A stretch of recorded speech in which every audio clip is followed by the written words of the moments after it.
26 জন ভুয়ো ভোটারের হদিশ। আর সেই 26 জনই মৃত। বসিরহাট পুরসভার 6 নম্বর ওয়ার্ডের ঘটনা। আর এই খবর সামনে আসার পর কিন্তু রীতিমতো চাঞ্চল্য ছড়িয়ে পড়েছে এবং প্রত্যেকের ডেথ সার্টিফিকেট পাওয়া গিয়েছে বা ডেথ সার্টিফিকেট রয়েছে তাদের পরিবারের সদস্যদের কাছে। কিন্তু ডেথ সার্টিফিকেট থাকা সত্ত্বেও এই 26 জন ভোটারের নাম কিভাবে ভোটার তালিকায় রয়ে গেল সেই প্রশ্নটাও তুলেছেন ওই মৃত ব্যক্তির পরিবারের সদস্যরা। বিষয়টা খতিয়ে দেখার আশ্বাস দিয়েছেন পুরো চেয়ারম্যান। এবং আরও একবার আপনাদেরকে জানিয়ে রাখি, বসিরহাটের 6 নম্বর ওয়ার্ডে 285 নম্বর বুথের ঘটনা। এই বুথে মোট ভোটারের সংখ্যা প্রায় 885 জন। শ্যাম বিশ্বাস রয়েছেন আমাদের সঙ্গে টেলিফোন লাইনে। শ্যাম, আরও একবার জানতে চাইছি, বসিরহাটের 6 নম্বর যে ওয়ার্ডে 285 নম্বর বুথের ঘটনা, যেখানে 26 জন ভুয়ো ভোটারের হদিশ পাওয়া গিয়েছে। শ্যাম, একেবারে দেখো, বসিরহাট মহকুমার মধ্যে 3টি পৌরসভা রয়েছে, বাদুড়িয়া, টাকি ও বসিরহাট।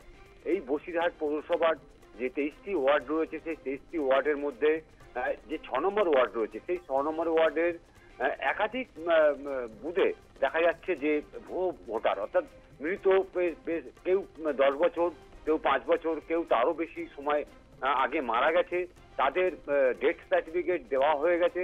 তারপরেও কিন্তু সেই মৃত ব্যক্তির নাম রয়েছে ভোটার লিস্টে, অর্থাৎ জল করছে নাম এবং পরিবার, যারা মৃত ব্যক্তির ভোটার লিস্টে নাম রয়েছে তাদের পরিবার। এই শুনে কিন্তু তাজ্জব যে কি করে সম্ভব, যেহেতু মরে যাওয়ার সময় বসিরহাট পৌরসভার মধ্যে রয়েছে শ্মশানঘাট, অর্থাৎ যেখানে শেষকৃত্য সম্পন্ন হয় সেখানে একটা সার্টিফিকেট দেওয়া হয়, বার্ন সার্টিফিকেট।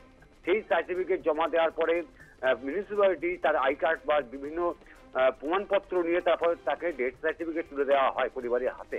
কিন্তু সেখানে বার্ন সার্টিফিকেট কি আদৌ লাগেনি বা আদৌ কি ডেথ সার্টিফিকেট নিতে গিয়ে কোনো প্রকাশপত্র লাগেনি, এমন কিন্তু ঘটনা কিন্তু উঠে আসছে।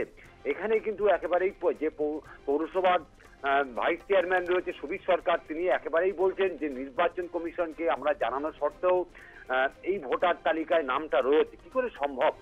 10 বছর আগে যদি তারা জানিয়ে থাকে তাহলে 10 বছর ধরে কিভাবে নামগুলো থাকে?